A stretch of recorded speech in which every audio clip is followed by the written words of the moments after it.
Tayo po ay maupo. Amen to that. So ang ating napiling topic for this morning ay patungkol sa chapter 23 po ng 1689 Confession of Faith. So ang pamagat po niyan ay tungkol sa matutuwid na mga sumpa at panata.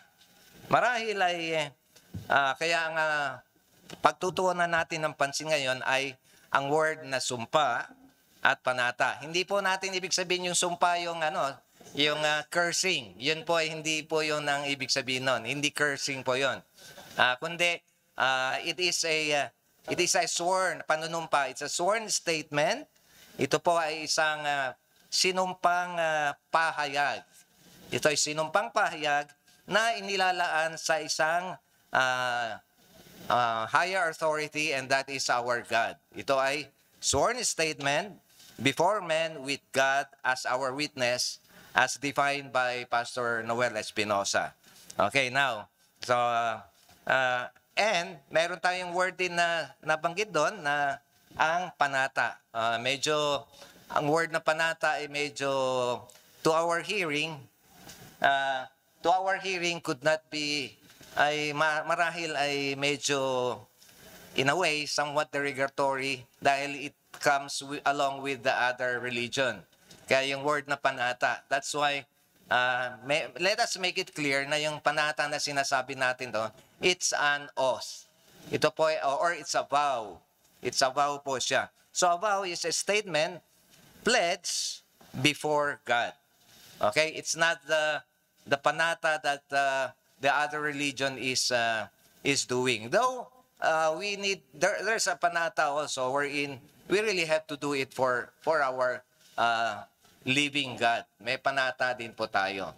Okay, now, so yun po to make it clear that sumpa it's a sworn statement before God, by men before God, and the panata is the vow, statement, pledge before God.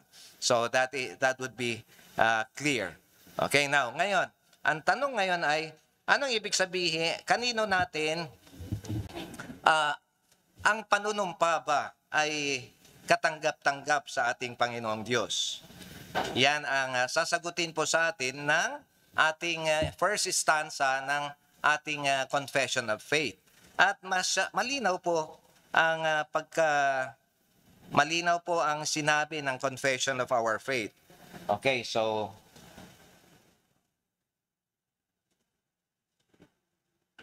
ang sabi po ng ating confession of faith ay ang isang matuwid na sumpa ay bahagi ng banal na pagsamba.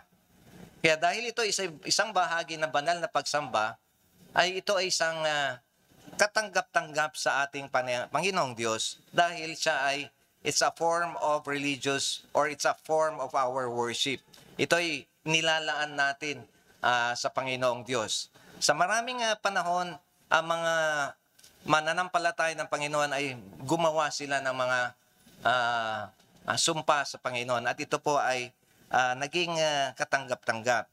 Ito ay matuwid na sumpa, bahagi ng banal na pagsamba, kung saan ang taong nanunumpa sa katotohanan, katwiran, katarungan, ay taimtim na tumatawag sa Diyos. Kaya, pakaisipin po natin, ang confession of faith po ay ginawa ito para sa atin na mananampalataya. Kaya inaasahan ng confession of faith na ito na ang mga gumagawa ng mga sumpang ito ay mga kumikilala sa Panginoong Diyos bilang ang buhay at katastasan, makatarungan at makatotohanan ng Panginoong Diyos. Kaya ang mga gumagawa ng mga sumpang ito, maging sila man ay ganun din. Merong naninindigan sila sa katotohanan. Kaya ito ay kadalasan mga Kristiyano. Bagamat ginagawa rin ito ng mga di mananampalataya, pero ito ay mas katanggap-tanggap sa ating mananampalataya na kinikilala natin ang ating Panginoong Diyos. Kaya ang katotohanan, at ngayon, ito ay ginagawa ng taimtim. Ngayon, babasahin ko po yung isa sa mga references sa Deuteronomy chapter 10, verse 20. Okay? 10:20. Deuteronomy 10:20. Ito ang sabi sa Deuteronomy 10:20. Wala pa akong reference na nilagay dyan, kaya papasahin ko lang po. Matakot ka sa Panginoon mong Diyos. Maglingkod ka sa Kanya at sa Kanya'y manatili ka at sa pamagitan ng Kanyang pangalan ay sumumpa ka.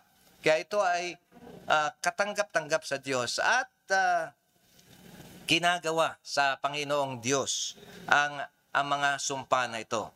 O ngayon, bakit natin na ituturo ito? Dahil may panahon noon yung mga Anabaptists, yung mga Anabaptists ay hindi sila sumusumpa sa anumang bagay. At dahil dito, yung mga Anabaptist na yon ay napasama at naparusahan sa maling pangunawa nila sa katuruan na sinabi rin ng Panginoong Hesus na sa Matthew. At dahil doon ay na rini-reiterate ng Confession of Faith na ito ang paninindigan po natin patungkol sa panunumpa. Meron din po ang mga sa pagkabasa ko ay meron din palang Anabaptist na Mennonites. At ganun din ang kanilang paninindigan na kagaya ng mga sinaunang Anabaptist. Pagdating ng panahon ni John Calvin, nakabasa na at tinuligsa na ni John Calvin yung paninindigan ng mga Anabaptist. Kaya ito ay yung mga Confession of Faith ng mga Anabaptist. Meron translation. It was written in German, but it was translated in French.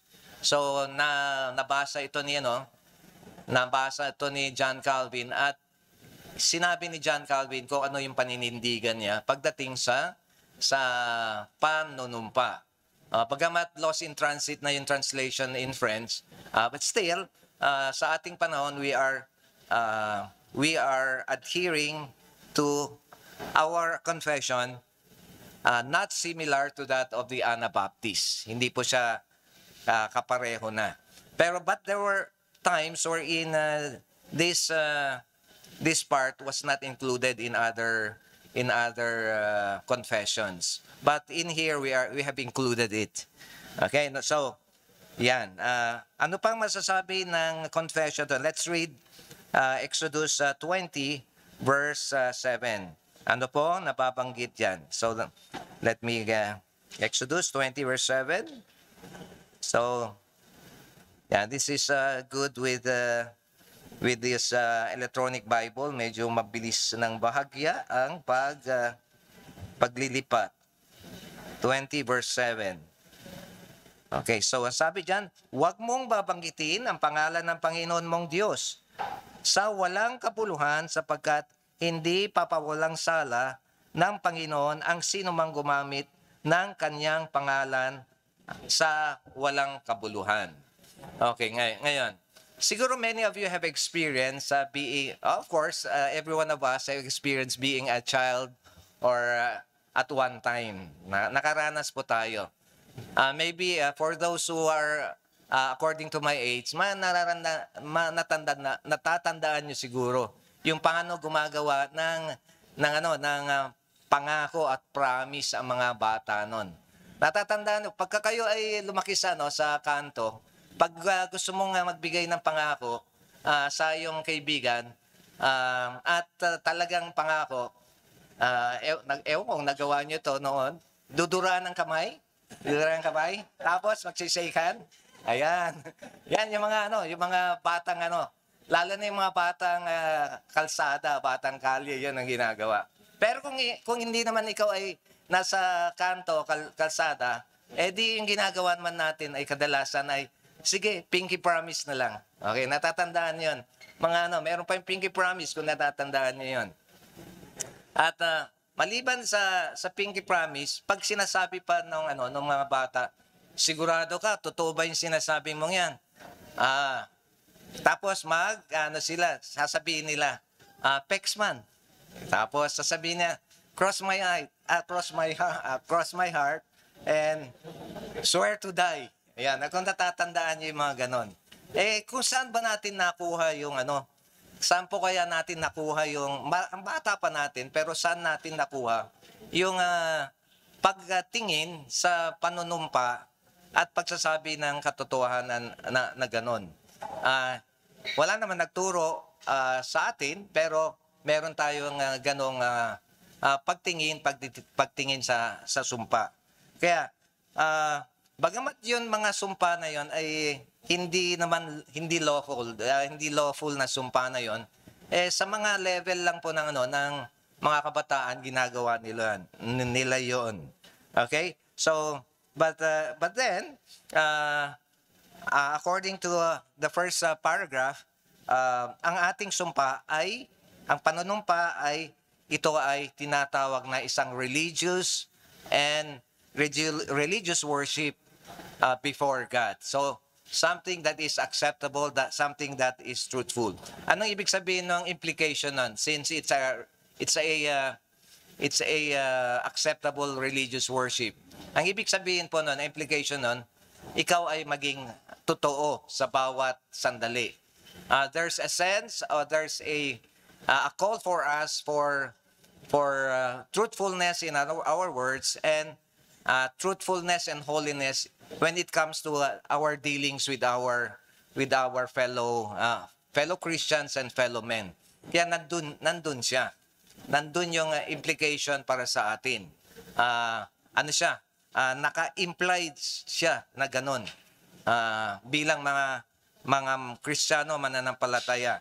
So, another implication is, kung tayo ay sumusumpa para sa ating Panginoon Diyos, ang isang implication na yon ay isang pagkilala. Pangalawa, pagkilala natin kung sino ang Diyos.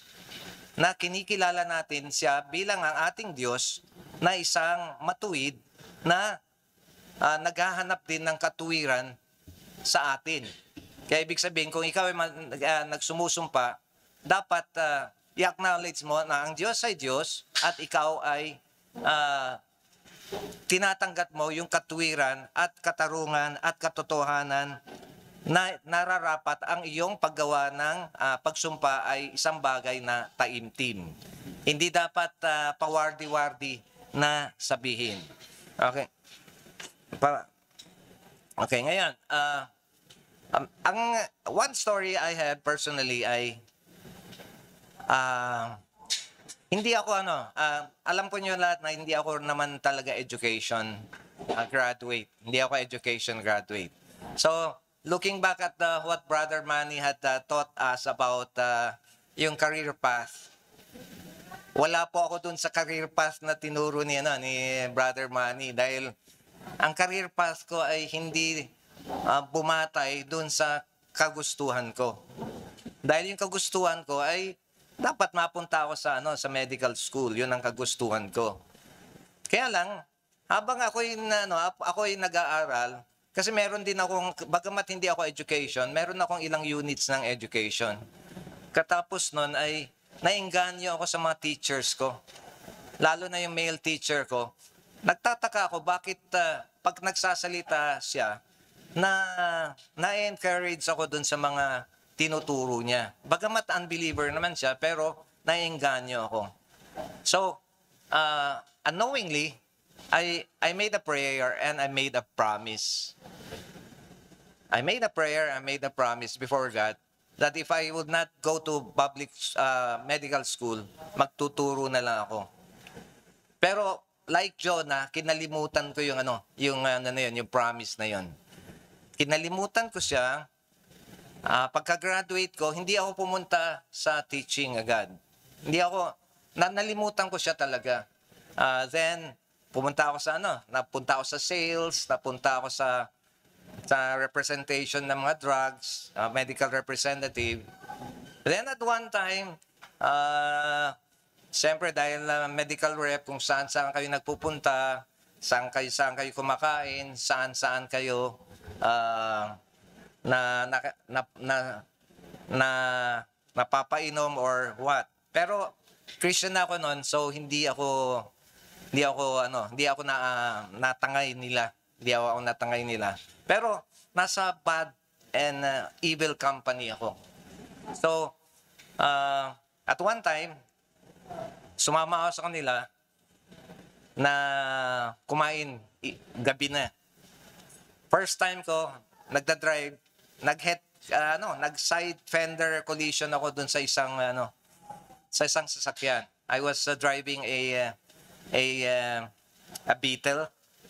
Ayan, yung Volkswagen. Yung Volkswagen ako, tapos naman Ford Escort sa kanya. From then on, nag-isip-isip ko, ito ba nga talaga yung aking profession. So, after a while, nag-resign ako. Pero hindi pa rin ako pumunta sa nagpahinga pa ako ng after a year. Then afterwards, sige nga, masubukan ko yung teaching profession. So, nag-apply na ako. Pero hindi rin pala basta-basta na dinirect ako sa teaching. Nag-apply ako sa Canosa Catholic School sa may Santa Rosa. Taga rito po ako sa San Pedro na noon. Hindi ako tinanggap ng sister. Graduate ako ng Philippine Christian University Elementary and High School. So sabi niya, ay, kahit na-baptize ka kahit baptize ka pa sa Roman Catholic, sigurado, yung indoctrination mo, Protestant Christian na yan. So hindi ako tinanggap. Pumunta ako sa Hope Christian. Blessing, nakausap ko si principal, Ma'am Go Beltran. Testimony, I wrote my testimony. After writing my testimony, she read my testimony without having to do some hindi na niya ako narinig na mag-demo teach. Tinanggap na niya ako agad. Alam niyo bakit? Kasi hindi ako nagtanong kasi ng sweldo eh. Hindi ako nagtanong ng sweldo. Dahil siguro doon, hindi ako nagtanong sa sweldo at saka yung ating written, kaya natanggap niya ako. So there and then, nag-start na mga blessing ko in the teaching. But before I did that, na bumalik ako,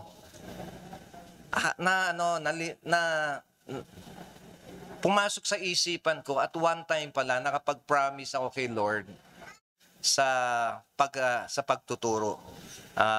Bagamat hindi ko siya career path, naging path ni Lord sa mga maraming blessings na sumunod. Hindi kayamanan, hindi kalakihan ng sweldo, ngunit ito ay pagsunod sa isang pangako na dapat noon pa ay tinupad na. Ngayon, kaya itong pagbibigay at pagtupad ng pangako sa Panginoong Diyos, ito po ay isang pagsamba. It's a living sacrifice. It's a form of worship that when we make a vow before God, it's a living sacrifice. It's fulfilling what we have made before God. Now, ngayon punta tayo sa Diyos. Yan. Kaya ginagawa natin tong pangako na to before God is because nais natin na ang Diyos ay masaksihan ang ating mga pinapangako. Okay, ngayon, maraming mga pangako na ginagawa natin. Yung mga pangako para sa may asawa, yung marriage vow, ayan, mga pangako yun. We do it in the presence of God. Pag tayo ay nangangako sa korte, ay nangangako rin tayo sa Diyos. Hindi tayo nangangako doon sa court, kundi nangangako tayo sa Panginoong Diyos mismo. Meron pa tayong isang pangako. Natatandaan niyo yung pangako ng ating membership? Kaya meron tayong pangako sa membership. Isa sa pangako natin ay tayo ay a-attend ng ng pagsamba, umaga at hapon. Tayo ay a-attend sa prayer meeting. Tayo sa bawat activity na yon ay kasama sa pangako natin yon. Kung nakakaligtaan ninyo, kasama yon. At we did it in the presence of God. Kaya kung nalimutan nyo yung mga pangako na yon, ay malaya kayong kunin yung copy na yon, basahin muli at unawain at intindihin kung ano ba yung naipangako natin na yon at ano ang inaasahan sa atin. So, that is a form of our commitment and our worship before God. Ang sumpa na yon at ang pangako na yon ay katanggap-tanggap sa Panginoong Diyos. Dahil katanggap-tanggap siya, dapat natin siyang tuparin. Okay? Alam po natin na ang pagsuway sa mga pangako o ipinangako natin ay mayroong karampatan na parusa sa Panginoon ng pagsuway sa yon. Okay? So, ngayon,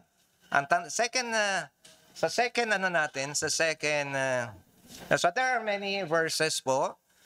If you have your verses in this first stanza, you may read them, you may copy them. Anyway, I have sent this PowerPoint in our GC group chat. Meron po niyan tayo. Okay? So you could study it and learn it by yourself, and you could also meditate it. So, ang ating mga confession of faith ay bagamat mga tao ang but we could by reading the chapters and the verses, this could be a form of our meditation too. Okay, pwede siyang gawing meditation ninyo each day. Okay, now let's proceed to the second paragraph. Ito po ay medyo sorry. Ang isang matuwid na, ito yung first paragraph. Ang isang matuwid na sumpa ay bahagi ng banal na pagsamba. Lawful. Sorry yung word na lawful. Yung aking mata. Dapat LAWFUL. Lawful oath. Ito po ay pinayagan. Okay? And, kung saan ang taong mananunumpa, katotohanan at katwiran at katarungan ay taintim na tumatawag sa Diyos. Ang ibig sabihin, implication ay makatotoo ang isang tao na gumagawa ng sumpa na ito at kinikilala niya ang ating Panginoong Diyos. At ginagawa natin to na ang Diyos ay saksihan ang ating isinumpa at hatulan tayo sa katotohanan o kasinungalingan na ating ginawa. Okay, going to kaninong pangalan tayo nararapat na manumpa? Meron bang specific? Yes. Kaya ang sabi ng ating confession of faith, ang pangalan ng Diyos lang ang tanging maaring panumpahan ng mga tao. Wala nang iba pa. Sa pangalan lamang ng ating Diyos. At iyon ang gagamitin ng may banal na takot at pagpitagan. So, holiness and with reverential fear. So, yun ang ating pagbibigay ng ating sumpa sa Diyos lamang at wala na pong iba. Wala na pong iba. So let me read to you Deuteronomy chapter 6 verse 13. Okay, so Deuteronomy 6:13. 6:13. Anong sinasabi ng Deuteronomy 6:13? Sabi po diyan, matakot sa Panginoon mong Diyos at maglingkod ka sa Kanya at ikaw ay susumpa sa pamagitan ng Kanyang pangalan. Kaya wala pong iba kundi ang pagsusumpahan natin ay sa pangalan lamang ng ating Diyos. Let me read to you po Jeremiah 5:7. Jeremiah 5:7. Jeremiah chapter 5 and verse 7. So, here in verse 7 it says, paano kita mapapatawad? tinalikuran ako ng iyong mga anak at sila'y nanunumpa sa pamagitan ng mga hindi Diyos. At nang busugin ko sila, sila'y nangalunya at nagpuntaan sa mga bahay ng mga babaeng upahan. Kaya ito, nagkasala ang mga tao ng mga Israel, ay sila ay nanumpa sa mga hindi Diyos. That's the reading of Jeremiah 5:7. Okay, ngayon. Kaya may mga bagay na pinahihintulot at hindi pinahihintulot sa ating sumpa. Okay? So, ano yung mga sinful swearings? Ano yung panunumpa na makasalanan? So, sinful swearing ay panunumpa na walang katuturan. It's a vain or meaningless swearing. Ikaw ay manunumpa just para ikaw ay makapagyabang lang. Hindi ba nakakarinig tayo sa mga pagka meron mang nagyayabang sa mga barkada natin, nanunumpa sila ng walang katuturan. Most of the time, ginagamit pa ang pangalan ng Panginoong Diyos sa kanilang panunumpa. So that is what we call as vain and empty swearing. At hindi yon katanggap-tanggap sa Diyos. Okay, ngayon. Another form of sinful swearing ay yung making a swear na ikaw ay yung ginawa mo lang yun, Russ, parang siguro ay mailayo mo lang yung sarili mo sa kahihiyan. Ayun, you make a promise. Gumagawa ka ng promise. Napapahiya ka na kaya ikaw ay gumagawa ng isang pangako na hindi naman dapat para malayo ka lang na mapahiya. Okay? So sa atin anong dapat? Ang ating swearing must not be vain, it's not be made a rash, it must be truthful palagi. Laging makatotohanan ang ating pangangako. Okay, ngayon, kailan nagiging katanggap-tanggap ang panunumpa? Siyempre, ang mga tanggap-tanggap na panunumpa ay kapag ito po ay ginagawa natin na may kaseryosohan, with seriousness. Okay, ngayon. So, yung pagka-swear sa court ay katanggap-tanggap siya with expecting that we're going to be truthful sa korte. Kaya, hindi nararapat na magsinungaling. But later on, maybe we could, Ma'am Vanji could enlighten us later about how about swearing and yet there are those who make lies. Pero under oath sila, but what they're saying are lies. So later on, let's ask her about that. Okay, so maganda na siya ngayon. So hanggang di po lang tayo muna po sa so when we make a swear, we are doing this para we would like to confirm the truthfulness of what we are about to know.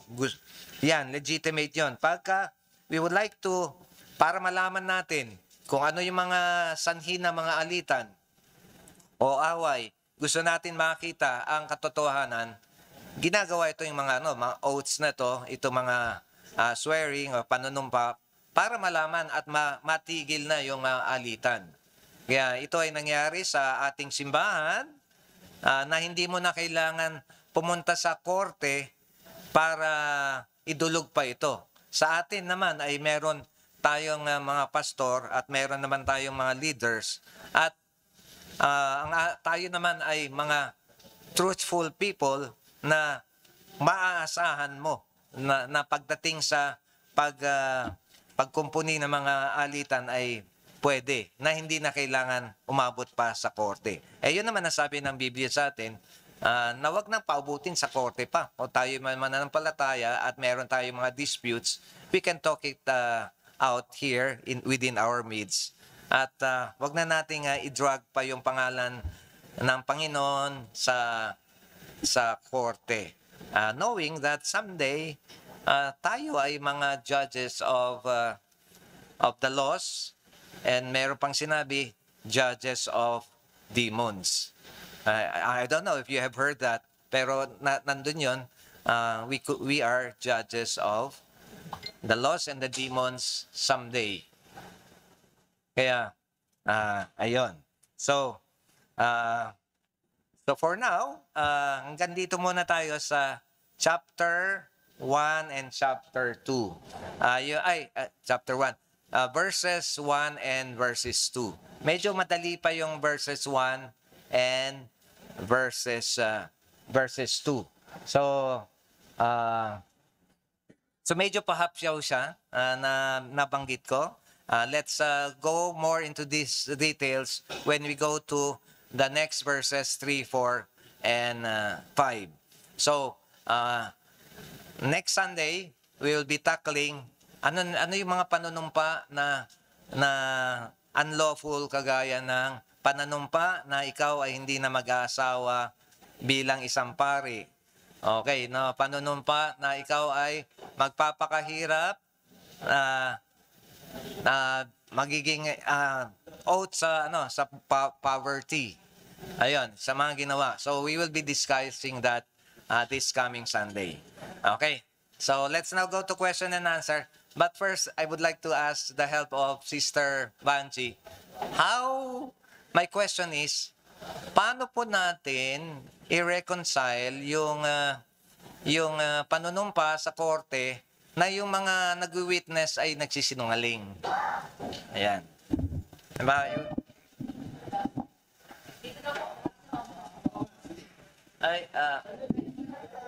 Ayan, meron pa. So we would like to...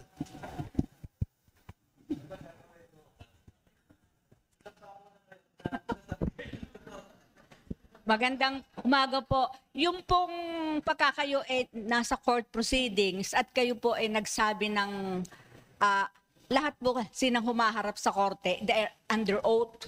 Nakaganon po yon. Pagkakayo po ay under oath at kayo po ay nagsabi ng mali o ng false, makakasuhan po kayo ng tinatawag na perjury. Ang perjury po, yun po yung swearing under oath na you know fully well na hindi totoo. And it's a criminal offense. Yun naman pong kaibahan nun sa false statement. Meron po kasing tinatawag na false statement. Pwede pong, hindi naman po yun required na under oath. Pagka sinabi pong false statement, pwede rin po yung maging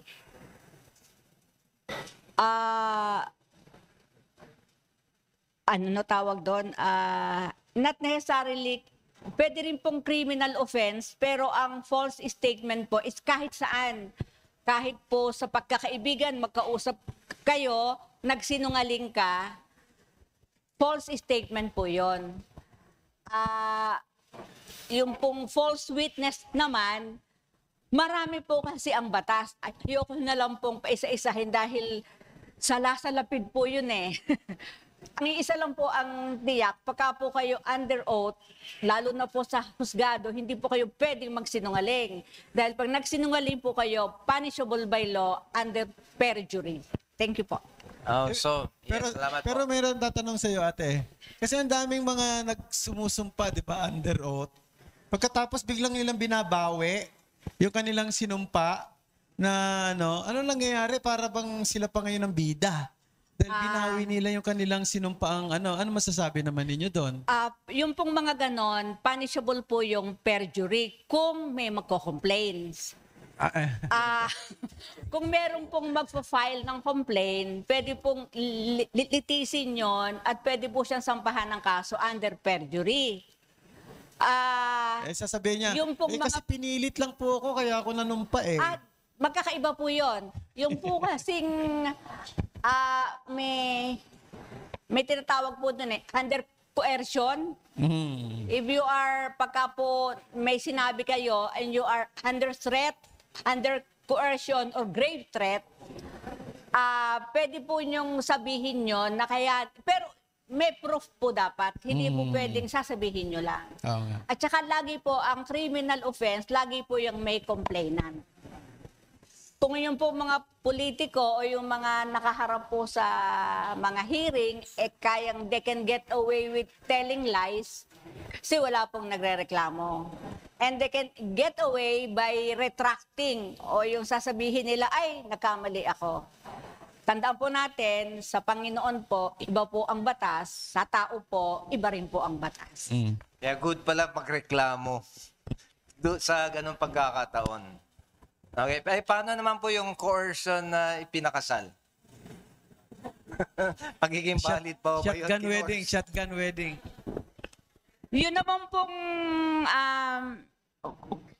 yung pong shotgun marriage, Opo. yung tinatawag na shotgun marriage, ano po yun? Yung po yung voidable marriage. Ang ibig pong sabihin, within 5 years, meron po tayong prescriptive period na pwede mong i-contest yung pagpapakasal mo under coercion, 5 years. Yun po yung voidable marriage. At dapat po, ang magfa-file po ng complaint, yung na-coerce. Hindi po yung nag-coerce, yung na-coerce. Magpa-file po siya within a period of 5 years. Pag hindi niya po natapos pag hindi niya po na-comply, pag lumampas na po yung 5 years, hindi na po pwede yun dahil parang winave mo na yung right mo na mag-complain. Dahil for 5 years, Love mo na siya. Ibig sabihin, love mo na siya. Opo, love nyo na siya. Parang ganon. Natutunan mo na siyang mahalin, ate. Pero voidable po yon if you are coerced 5 years. Salamat po at natutuwa akong mapakinggan na maging ang batas pala natin ay pinapangalagahan na paninindigan ang katotohanan pa rin. Akala ko dati binabali lahat yun. May kakarampatang parusa rin pala. Kaya ngayon naniniwala ako na based din pala sa scripture ang ating batas. Kaya marami pong salamat, Sister Banji. At kung meron po kayong tanong pa para sa araw na to. Okay? If there's none, so they will let's wait for the next topic for next Sunday, and then after next Sunday it would be the turn of Brother Manny. Okay, so we are now dismissed. At marami pong salamat.